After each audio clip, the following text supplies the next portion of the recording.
السلام علیکم دوستو، آپ دیکھ رہے ہیں B H Kazmi YouTube channel. دوستو، کسی چیز کو ایجاد کرنا اور انسانی تاریخ کو بدل کر رکھ دینا کسی بھی انسان کے لیے انتہائی فرحت بخش احساس ہو سکتا ہے، لیکن ایسا بھی نہیں کہ تمام ایجادات سے دنیا کو فائدہ ہی ہوا ہو، کیونکہ کچھ ایجادات نے دنیا کو نقصان بھی پہنچایا اور ان کے موجد اکثر اپنی زندگی میں اس بارے میں پچھتاوے کا اظہار کرتے رہے۔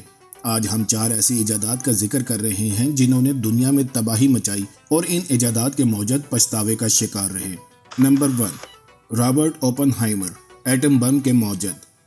دوستو، دوسری عالمی جنگ کے دوران ایٹم بم کی تخلیق اور اس کے استعمال میں سب سے بڑا ہاتھ سائنسدان رابرٹ اوپن ہائمر کا تھا۔ امریکہ کے طبیعیات دان رابرٹ اوپن ہائمر اس پروجیکٹ کے ڈائریکٹر تھے جو تاریخ میں پہلا ایٹم بم تیار کرنے میں کامیاب رہا۔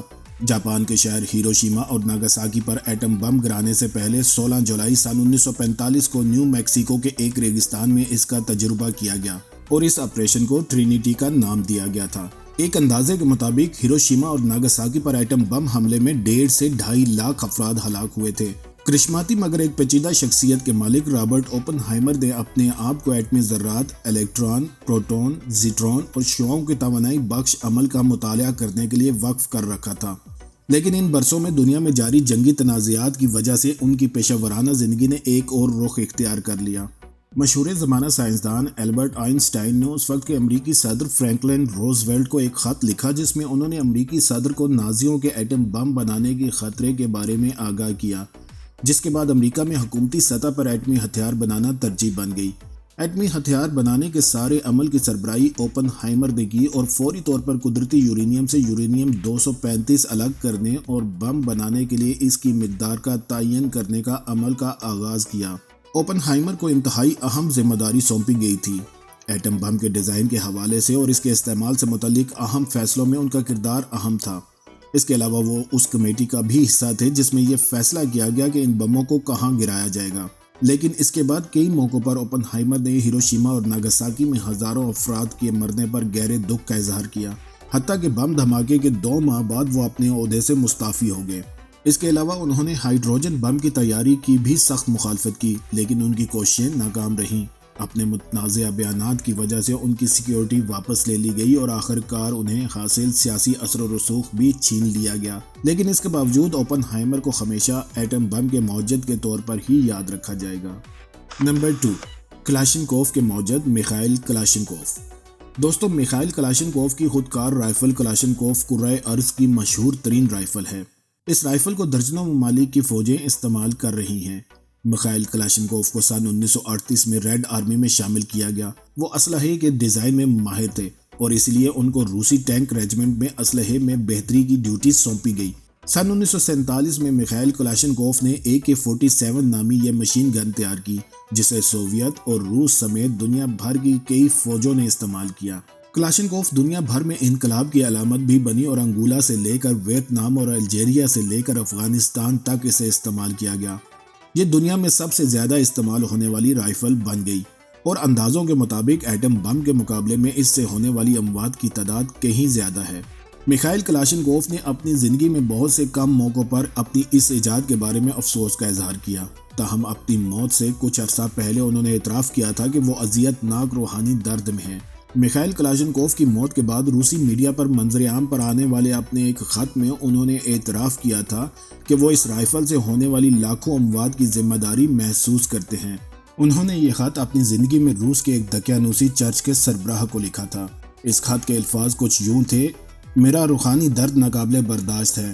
میں اپنے آپ سے بار بار یہ سوال کرتا ہوں کہ کیا میری رائفل نے لوگوں کو ان کی زندگیوں سے محروم کیا؟ میں جتنا زیادہ زندہ رہوں گا یہ سوال میرے ذہن میں اتنا ہی پھنستا رہے گا۔ میں سوچتا ہوں کہ خدا نے انسان کو حسد، لالچ اور جارحیت کی شیطانی خواہشات کی اجازت کیوں دی؟ میخائیل کلاشنکوف سن 2013 میں 94 برس کی عمر میں انتقال کر گئے۔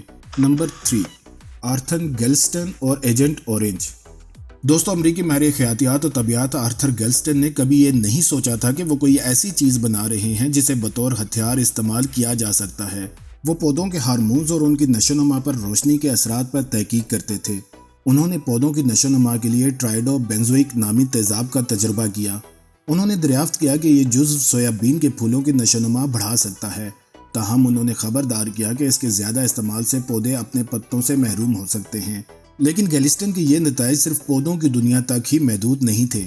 ویتنام جنگ کے تناظر میں جو سن 1955 سے 1975 کے درمیان ہوئی، دوسرے سائنسدانوں نے اس جز کو ایجنٹ اورنج بنانے کے لیے استعمال کیا۔ ایجنٹ اورنج ایک طاقتور جڑی بوٹی مار دوا ہے جس کا مقصد جنگلات اور فصلوں کو ختم کرنا تھا، اور ویت کونگ گوریلا اس کا استحصال کر سکتے تھے۔ سن 1962 سے 1970 تک امریکی فوجیوں نے فصلوں کو تباہ کرنے اور اپنے دشمنوں کی نقل و حرکت کے مقامات اور راستوں کا سراغ لگانے کے لیے تقریباً 20 ملین گیلن جڑی بوٹی مار دوا کا استعمال کیا۔ گیلسٹن پر اس کا گہرا اثر ہوا اور انہوں نے بار بار حکام اور دنیا کو ایجنٹ اورنج کے ماحولیاتی نقصان سے آگاہ کیا۔ اس کے بعد انہوں نے خبردار کیا کہ یہ جڑی بوٹی مار دوا انسانوں کے لیے بھی خطرہ ہے۔ ایجنٹ اورنج کا سب سے خطرناک جز ڈائی آکسیجن ہے جو دہائیوں تک ماحول میں رہ سکتا ہے، اور اس کے علاوہ کینسر، جین کی نشوونما میں خرابی، بانجھ پن کے مسائل کے علاوہ اعصابی اور مدافعاتی نظام پر بھی حملہ آور ہو سکتا ہے۔ گیلسٹن اور دیگر سائنسدانوں کی وارننگ نے امریکی حکومت کو اس بارے میں مزید مطالعے کی ہدایت جاری کرنے پر مجبور کیا، جس کے نتائج کی روشنی میں اس وقت کے امریکی صدر رچرڈ نکسن نے ایجنٹ اورنج کے چھڑکاؤ روکنے کا حکم دیا۔ آرتھر گیلسٹن نے یہ دعویٰ کیا کہ ایجنٹ اورنج سائنس کا غلط استعمال تھا۔ انہوں نے یہ بھی کہا کہ سائنس کا مقصد انسانیت کا خاتمہ نہیں بلکہ اس کی بہتری ہے، اور میرے نزدیک اس کو فوجی ہتھیار کے طور پر استعمال کرنا مناسب نہیں۔ نمبر 3، الفریڈ نوبل اور ڈائنامائٹ۔ دوستو، دسمبر 1896 میں سویڈن کے دو نوجوان انجینئروں کو اس وقت انتہائی حیرت کا سامنا کرنا پڑا جب انہوں نے الفریڈ نوبل کے وصیت نامے کو کھولا۔ الفریڈ نوبل نے اپنی دولت کا زیادہ تر حصہ نوبل فاؤنڈیشن کی تعمیر کے لیے وقف کر دیا تھا۔ اپنے استاد کی ہدایات پر عمل کرتے ہوئے راگنار سیلمین اور روڈولف للجکوسٹ نے نوبل فاؤنڈیشن کی بنیاد رکھی، جو دنیا بھر میں فزکس، کیمسٹری، ادب، عالمی امن اور دیگر شعبوں میں ماہرین کو میرٹ کی بنیاد پر سالانہ ایوارڈ سے نوازتی ہے۔ الفریڈ نوبل کی اس آخری خواہش کے پیچھے ایک زبردست وجہ ہے۔ کہا جاتا ہے کہ وہ اپنی ایجاد کے اطلاق سے ہونے والی اموات اور تباہی کے خیال میں بہت پشیمان رہا کرتے تھے، اور یہی وجہ تھی کہ انہوں نے اپنی دولت کا بڑا حصہ نوبل فاؤنڈیشن بنانے کے لیے وقف کر دیا۔ اس سے کئی دہائی قبل سویڈن سے تعلق رکھنے والے کیمیاءدان، مصنف اور موجد الفریڈ نوبل نے ڈائنامائٹ ایجاد کیا تھا۔ انجینئرز کے خاندان میں پیدا ہونے والے نوبل نے اپنے والد کے ساتھ دھماکہ خیز مواد کی تیاری میں کام کیا، لیکن سن 1864 میں نائٹروگلیسرین کے ایک خوفناک دھماکے میں ان کے چھوٹے بھائی سمیت دیگر 4 افراد مارے گئے۔ 2 سال بعد سن 1866 میں نوبل نے ایک ایسا طریقہ تیار کیا جس سے دھماکہ خیز مواد کو محفوظ طریقے سے سنبھالا جا سکے۔ نائٹروگلیسرین کی شدت کو کم کرنے کے لیے انہوں نے اسے ایک غیر محفوظ جاذب مواد کے ساتھ ملایا، اور اس طرح ڈائنامائٹ وجود میں آیا۔ اس ایجاد نے الفریڈ نوبل کو بے پناہ دولت اور شہرت دی، لیکن تعمیر کے شعبے میں ایک نئے دور کے ساتھ تباہی کا آغاز بھی ہوا۔ اسے فوجی مقاصد کے لیے استعمال کرنے میں زیادہ دیر نہیں لگی۔ الفریڈ نوبل 10 دسمبر 1896 کو اٹلی کے شہر سان ریمو میں وفات پا گئے۔